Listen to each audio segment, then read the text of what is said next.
Oke, bismillahirrahmanirrahim. Assalamualaikum warahmatullahi wabarakatuh. Ahlan wa sahlan wa marhaban bikum. Selamat datang teman-teman di video ini. Bagi yang baru pertama kali mampir, jangan lupa subscribe.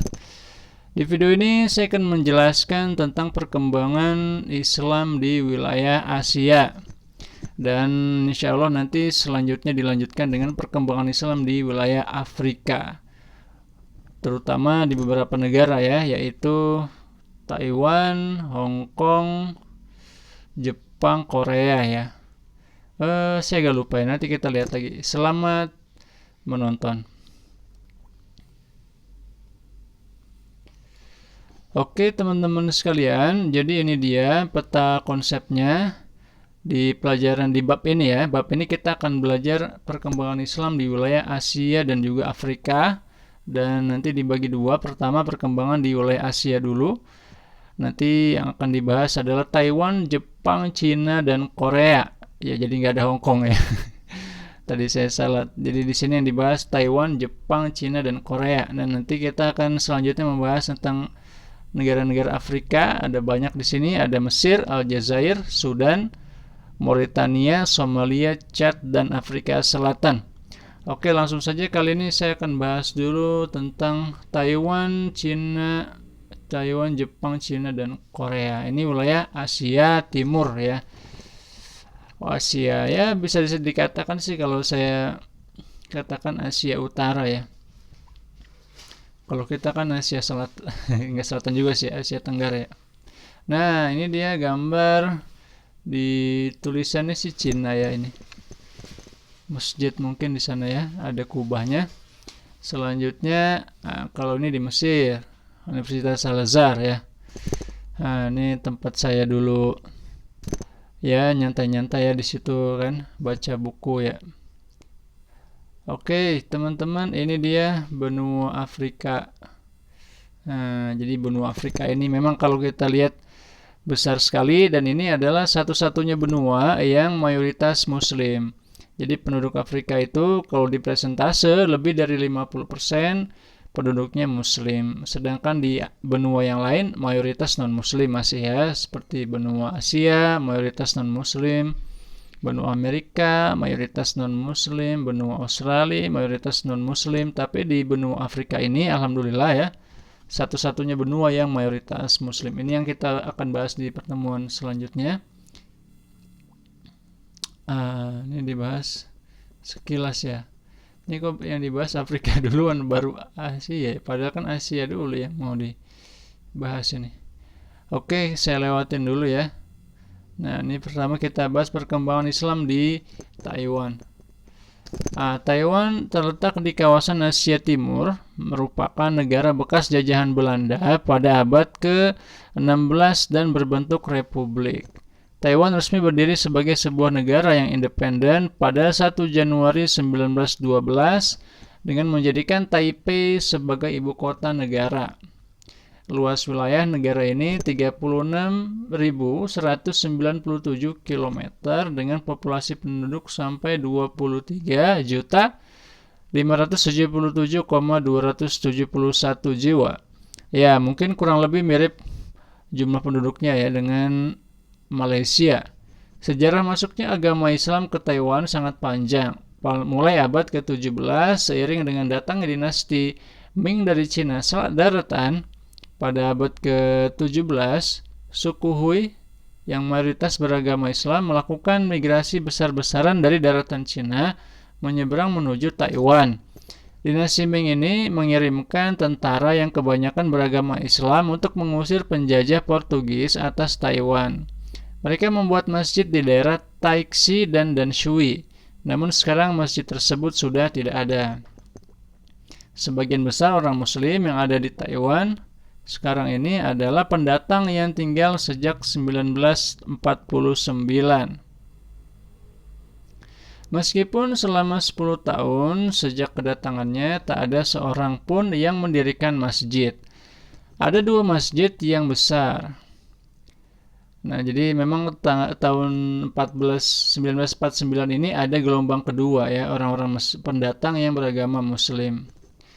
Kemudian ada dua masjid yang besar di Taiwan, yaitu Taipei Grand Mosque terletak berseberangan dengan Danpak di Shenzhen South Road dan Taipei Cultural Mosque. Kedua masjid tersebut setiap Jumat mengadakan sholat Jumat dengan khutbah dua bahasa, yaitu Cina dan Arab.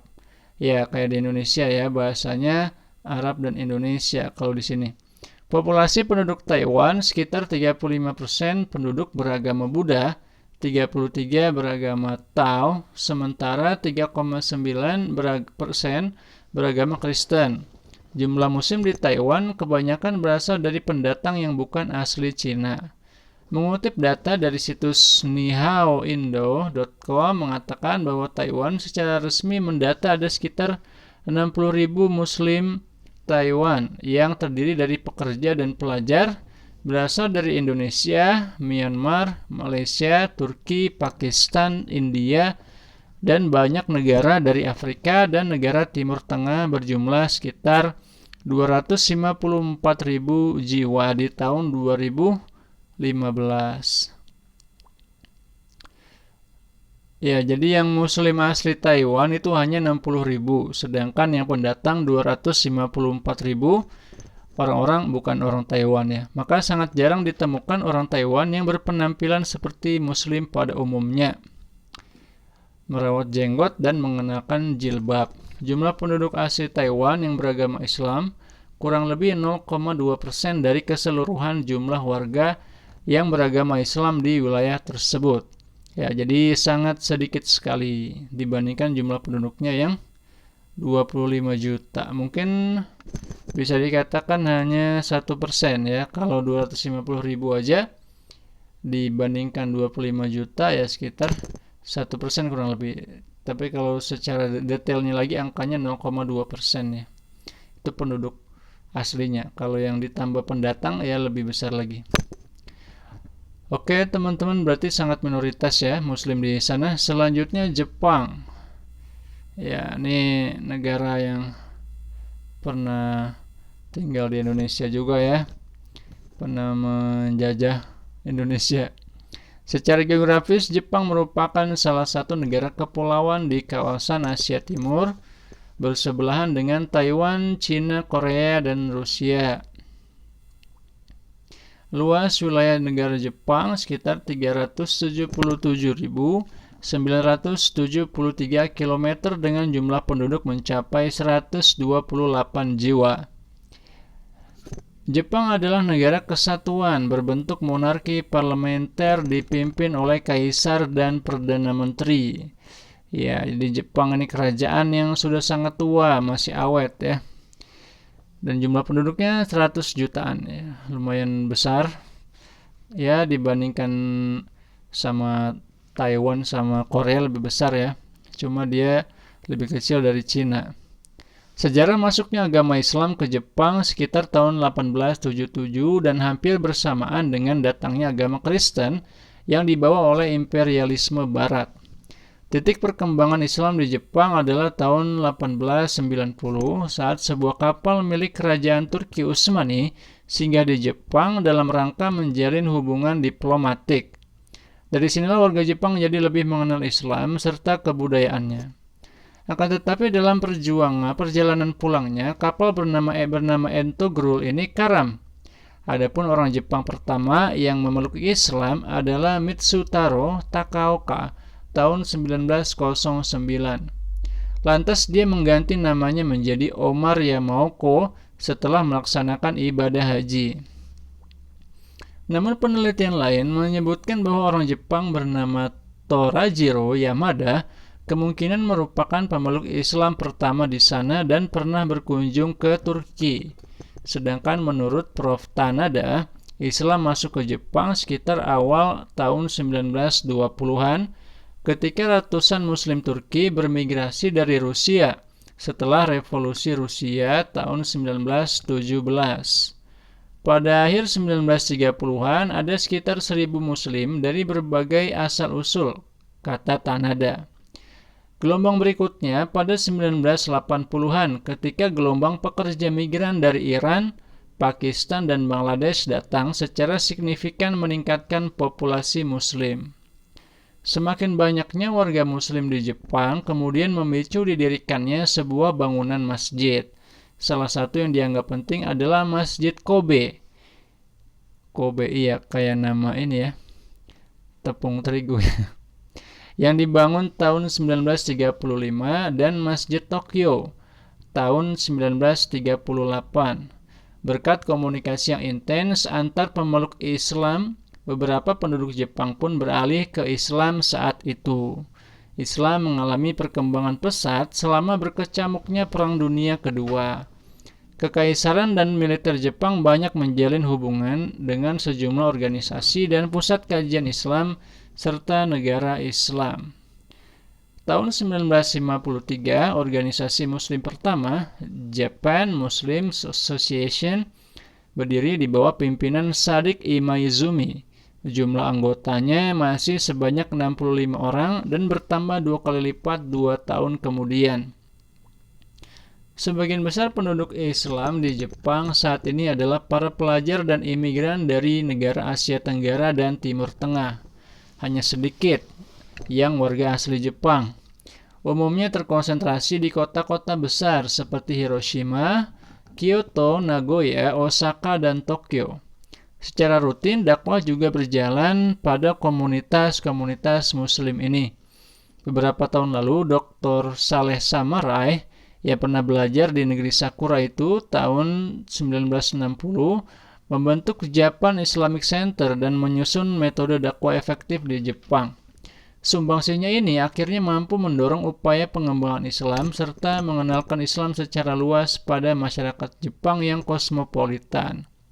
Dikutip dari situs seniindo.com, Dr. Zakaria Ziad, kepala lembaga kaum muslimin di Jepang, mengungkapkan Islamic Center yang terletak di ibu kota Jepang, Tokyo, tengah merintis pendirian sekolah Islam pertama di Jepang. Ia menambahkan sebagian data statistik menunjukkan dalam sehari sekitar 10 warga negara Jepang masuk Islam. Alhamdulillahirabbil alamin. Ya, ini ada satu tokoh ya yang nggak dibahas di sini. Saya ingat di buku SKI tahun lalu ya, yang masih versi 2013 itu ada salah satu tokoh Jepang yang menyebarkan Islam. Namanya Futuki ya, Dr. Futuki kalau nggak salah namanya ya. Tapi tidak dibahas di artikel tersebut. Oke, kali ini kita masuk ke negara selanjutnya, yaitu Cina atau Tiongkok. Negara dengan populasi terbesar di dunia, salah satu ekonomi terbesar juga di dunia ya. Ya mungkin saat ini sudah menggeser Amerika sebagai posisi sebagai negara dengan ekonomi terbesar di dunia. Cina adalah salah satu negara di benua Asia dengan luas 9.596.960 km persegi, di mana 2,82% merupakan perairan dan 9.326.410 km merupakan daratan. Luas demikian menjadikannya sebagai negara terluas kelima di dunia, sedikit lebih kecil dari Amerika Serikat. Nomor satu, ada yang tahu negara mana terluas? Ya, nomor satu itu terluas adalah Rusia ya. Rusia, habis itu nanti Kanada. Yaitu setahu saya itu ya. Secara geografis letak di benua Asia bagian timur, Asia Timur, dan berada di antara 18 LU, 54 LU, dan 73135 BT. Cina berbatasan dengan Mongolia di utara, sedangkan di sebelah selatan berbatasan dengan Nepal, Bhutan, India, Myanmar, Laos, dan Vietnam. Karena negaranya besar ya. Di sebelah timur Cina berbatasan dengan Korea Utara, dan sebelah barat berbatasan dengan Pakistan, Kyrgyzstan, Kazakhstan, Tajikistan. Itu negara-negara muslim semua ya. Cina memiliki jumlah penduduk sekitar 1.337.541.278 atau 1 miliar lebih, menjadikannya negara dengan jumlah penduduk terbesar di dunia. Cina merupakan negara merdeka dengan sistem pemerintahan berbentuk republik dan berideologi komunis. Carilah ilmu sampai ke negeri Cina, demikian sebuah hadis Nabi. Setidaknya beliau sudah mengenal negeri Cina karena hubungan perdagangan antar bangsa Arab dan Cina mulai abad ke-7 dan ke-8. Orang Muslim Persia dan Arab sudah turut serta dalam kegiatan pelayaran dan perdagangan sampai ke negeri Cina. Pada masa pemerintahan Taisung 627 sampai 650, Kaisar kedua dari dinasti Tang telah datang 4 orang Muslim dari Jazirah Arab. Yang pertama bertempat di Kanton Guangzhou, yang kedua menetap di kota Zhou, yang ketiga dan keempat bermukim di Chongzhou. Orang Muslim pertama Sa'ad bin Abi Waqqas, ini sahabat Nabi ya. Ya, ini beliau sampai ke Cina ya, adalah seorang mubalik dan sahabat Nabi. Dalam sejarah Islam di Cina, ia mendirikan masjid di Kanto yang disebut Masjid Wazingzi, masjid kenangan atas Nabi. Islam telah tersebar di Cina selama lebih 1300 tahun. Terdapat sebanyak lebih 140 juta penduduk dari 10 suku bangsa yang beragama Islam, termasuk etnik Huizu, Uighur, Kazakh, Kirgiz, Tajik, Uzbek, Tatar, dan lain-lain. Penduduk Islam yang tinggal di merata tempat di seluruh Cina, terutama di bagian barat Laut Cina, termasuk provinsi Gansu, Qinghai, Shaanxi, wilayah otonomi Xinjiang, dan wilayah otonomi Ningxia. Ya, ini Ningxia saya tahu nih, karena dulu di Gontor ada satu gedung namanya Ningxia. Itu adalah wilayah yang mayoritas penduduknya Muslim, dan ternyata 140 juta ya Cina itu penduduk Muslimnya. Ini artinya Cina ini jumlah penduduknya lebih besar dari banyak wilayah Islam ya, kayak Mesir aja kan penduduknya cuma 90 juta, berarti Muslim di Cina lebih besar daripada jumlah penduduk di Mesir ya. Padahal Mesir adalah negara Arab terbesar, itu jumlahnya cuma 90 juta, sedangkan di Cina ada 140 juta penduduk, itu besar sekali. Islam berkembang di Cina diyakini sejak 651 Masehi, yaitu pada masa dinasti Tang. Dinasti Tang merupakan salah satu dinasti yang paling makmur dalam sejarah Cina. Pada zaman itu terdapat 2 jalan dari ibu negara dinasti Tang ke negara Arab. Kedua jalan itu dikenal sebagai jalur sutra. Jalur sutra darat melalui bagian barat Cina, satu lagi jalur sutra laut melalui pelabuhan Guangzhou di Cina Selatan. Pada zaman Wudai, Cina Utara sering berperang dan Cina Selatan lebih aman. Banyak penganut agama Islam telah berpindah ke Cina Selatan. Masjid pada zaman dinasti Tang dan Wudai masih mempunyai corak seni Arab dan belum menerima pengaruh seni tradisional Cina. Kebanyakan masjid pada zaman itu terletak di pelabuhan atau bandar, pusat politik dan ekonomi. Masjid Huaizheng di bandar Guangzhou yang dibina pada dinasti Tang dianggap sebagai masjid yang tertua di Cina. Masjid itu masih mempunyai corak seni Arab. Pada masa dinasti Song, agama Islam dianggap lebih mulia oleh rakyat Cina. Masjid pada zaman dinasti Song yang masih ada sekarang sudah tidak banyak. Yang paling terkenal ialah Masjid Qingjingxi di bandar Guangzhou. Pada zaman dinasti Ming, perkembangan agama Islam di Cina telah menghadapi rintangan. Maharaja pertama dinasti Ming memandang rendah terhadap agama Islam.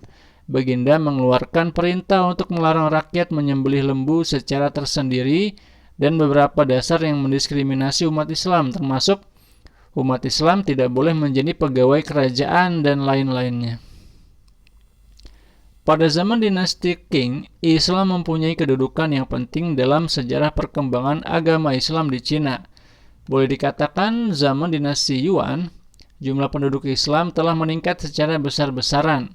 Mutu agama Islam telah ditingkatkan dan pengaruh Islam kepada masyarakat Cina semakin hari semakin luas. Zaman dinasti Ming dan Qing merupakan abad pertengahan dan peralihan bagi masjid di Cina. Seni masjid secara berangsur-angsur berubah dari seni Arab ke seni Cina. Umat Islam di Cina memberi sumbangan besar terhadap perkembangan sains dan teknologi Cina. Kalender yang dicipta oleh umat Islam pernah digunakan di Cina dalam waktu yang panjang. Alat pandu arah angkasa yang diciptakan oleh seorang ilmu falak bernama Zamaruddin pada dinasti Yuan sangat populer di Cina. Ilmu matematika yang dikembangkan dari Arab telah diterima oleh orang Cina.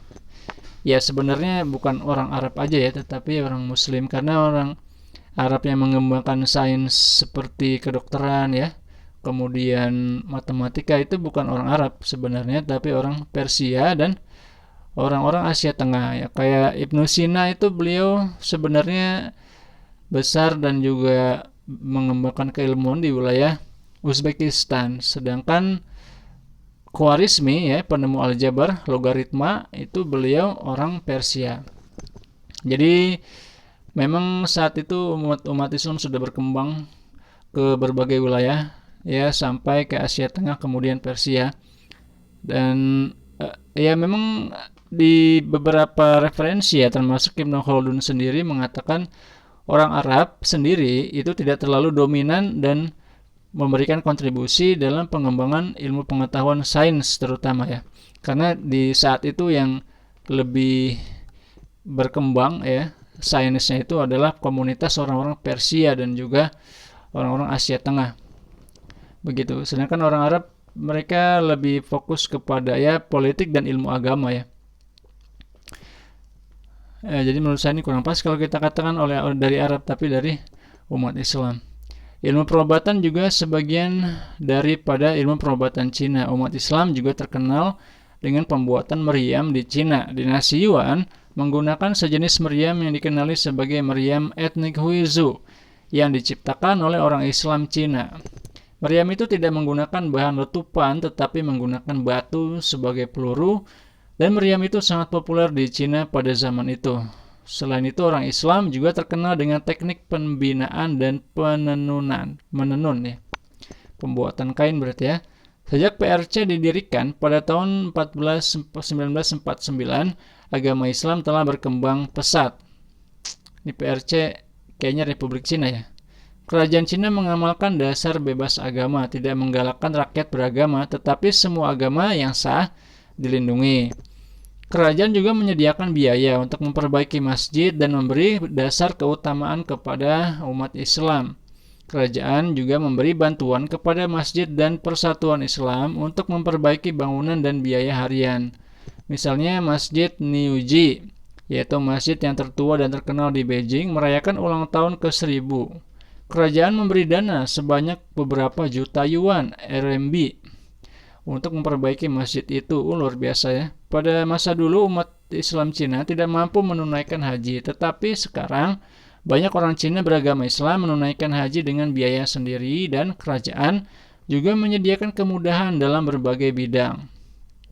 Dikutip dari World Factbook bahwa penduduk Cina berdasarkan agama antara lain Buddha 18,2%, Kristen 5,1%, Islam 1,8%.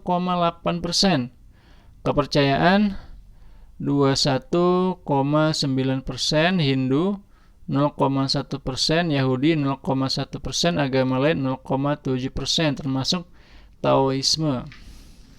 Berarti kalau 1,8 nggak nyampe 140 juta ya, karena kan penduduknya 1,3 miliar ya. Tidak diketahui 52,2%. Oke. Ya, saya pernah ketemu orang Cina ya di Mesir ya. Di Mesir ada beberapa pelajar Cina yang juga belajar di sana, dan kalau mereka katakan sih nggak nyampe 140 juta juga sih ya penduduknya ya, penduduk muslimnya maksudnya. Mungkin sekitar 20-an juta ya, 20-an juta. Ya itu lebih masuk akal sih kalau 1% ya dari 1 miliar ya. Kan 1% dari 1 miliar berarti ya 10 jutaan ya. Ya, sepertinya sih sekitar 20 jutaan ya angkanya ya penduduk muslim di Cina. Oke teman-teman, kita masuk ke Korea. Ini adalah negara yang lagi hits ya. Ya oke, Korea Selatan, ini Korea Selatan ya, bukan Korea Utara ya, Korea Selatan. Karena Korea Utara beda lagi, dan di sana dilarang. Tidak ada kebebasan beragama di Korea Utara, maka tidak berkembang agama di sana. Tapi di Korea Selatan ada kebebasan beragama, maka lebih berkembang. Korea Selatan adalah negara terletak di Asia Timur, tepatnya mencakup bagian selatan semenanjung Korea. Korea Utara, ini Korea Utara. Korea Utara merupakan salah satu negara yang berbatasan langsung dengan Korea Selatan dengan panjang perbatasan 238 km yang ditetapkan dengan DMZ, garis demarkasi militer. Wilayahnya sebagian besar dikelilingi perairan dan memiliki panjang garis pantai 2.413 km. Sebelah barat dibatasi oleh Laut Kuning, sebelah selatan dengan Laut Cina Timur, sementara sebelah timur berbatasan dengan perairan Laut Jepang. Luas wilayah daratan keseluruhan adalah 100.032 km dan luas perairan 290 km. Sebagian besar masyarakat di Korea tidak beragama atau ateis yang jumlahnya 45%. Kemudian diikuti dengan pemeluk agama Buddha 23%, Kristen 18%, Katolik 10% secara berturut-turut. Tidak lupa terdapat satu masyarakat minoritas yang menganut agama Tauhid yang berusaha untuk tetap eksis di tengah mayoritas masyarakat pada umumnya.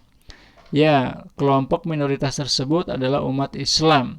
Islam pertama kali mulai dikenal di Korea sejak tahun 1955 dengan datangnya tentara Turki untuk misi perdamaian di PBB. Mereka membangun sebuah tempat sholat sederhana dan tenda dan mengenalkan tentang Islam di Korea. Sejak saat itu, kaum muslimin mulai ada dan jumlahnya terus bertambah. Meski demikian sangat berbeda dengan di Indonesia, jumlah penduduk asli Korea yang beragama Islam saat ini tidak lebih dari 0,1 atau sekitar 50 juta jiwa. Di samping jumlah tersebut, terdapat sekitar 200.000 muslim pendatang dari berbagai negara di dunia, baik untuk bekerja, belajar, maupun menetap di Korea. Masyarakat asli Korea yang muslim kebanyakan adalah keturunan dari para mu'alaf yang masuk Islam saat berlangsung Perang Korea. Masjid pertama yang dibangun di Korea adalah Seoul Central Masjid dan Islamic Center yang berada di kota Itaewon. Masjid ini selesai dibangun dan dibuka untuk publik pada tahun 1974. Masjid ini dibangun untuk kegiatan sholat, ruang kantor, ruang kelas, dan aula konferensi. Selain itu juga digunakan untuk aktivitas dakwah dan pendidikan. Di Busan juga dibangun masjid di atas lahan sebesar 3.500 meter. Masjid yang berada sekitar 400 meter dari pintu keluar stasiun kereta bawah tanah di daerah Dusil itu dibangun dengan bantuan dana pengusaha Libya bernama Ali B. Velak pada tahun 1980. Masya Allah ya, pahalanya ya. Segala kegiatan ibadah dan aktivitas dakwah dikoordinasi oleh Korean Muslim Federation yang didirikan tahun 1967. Mengingat sebagian besar jumlah kaum muslimin yang di Korea adalah pendatang, maka seluruh aktivitas ibadah di masjid meliputi sholat Jumat, Idul Fitri, dan lainnya disampaikan dalam 3 bahasa, yakni Arab, Inggris, dan Korea. Sampai sekarang ada 21 masjid Islamic Center yang tersebar di beberapa pusat kota di Korea, yang seluruhnya di bawah koordinasi oleh KMF. Selain masjid dan Islamic Center, beberapa universitas, perusahaan menyediakan ruangan untuk tempat sholat bagi mahasiswa maupun karyawan. Adapun di sebagian besar tempat tidak pernah dijumpai tempat sholat khusus, sehingga kebanyakan kaum muslimin menjalankan sholat saat datang waktunya di mana saja asalkan suci. Data dari Korean Muslim Federation menyebutkan jumlah muslim di Korea Selatan sekarang ini mencapai 120.000 sampai 130.000, terdiri dari muslim Korea asli dan para warga negara asing. Jumlah orang asli Korea yang muslim sekitar 45.000, selebihnya didominasi pekerja migran asal Pakistan dan Bangladesh. Sekolah Islam pertama di Korea telah didirikan. Sekolah itu dibiayai lewat dana hibah dari pemerintah Saudi. Tahun 2008 lalu, Duta Besar Saudi di Seoul sudah menyerahkan dana sebesar $500.000 pada KMF untuk biaya pembangunan sekolah. Sebagai penghargaan atas bantuan Saudi, sekolah tersebut rencananya akan menggunakan nama putra mahkota Saudi, Pangeran Sultan bin Abdul Aziz. Oke teman-teman, demikian perkembangan Islam di wilayah Asia Timur, terutama di Cina, Taipei, Sorry, Cina, Taiwan, Korea, dan Jepang ya, 4 negara yang ya bisa dikatakan cukup berkembang ya, walaupun yang paling berkembang itu bisa saya katakan adalah di Cina ya, sedangkan di wilayah lainnya seperti Jepang, Korea tidak terlalu berkembang ya. Mudah-mudahan perkembangan Islam terus berlangsung ya, dan bisa semakin berkembang. Oke teman-teman, mudah-mudahan ada manfaatnya. Kurang lebihnya mohon maaf. Jangan lupa klik tombol like dan subscribe bagi yang belum, biar saya makin semangat update video-video sejarah. Sampai ketemu di video selanjutnya. Wassalamualaikum warahmatullahi wabarakatuh.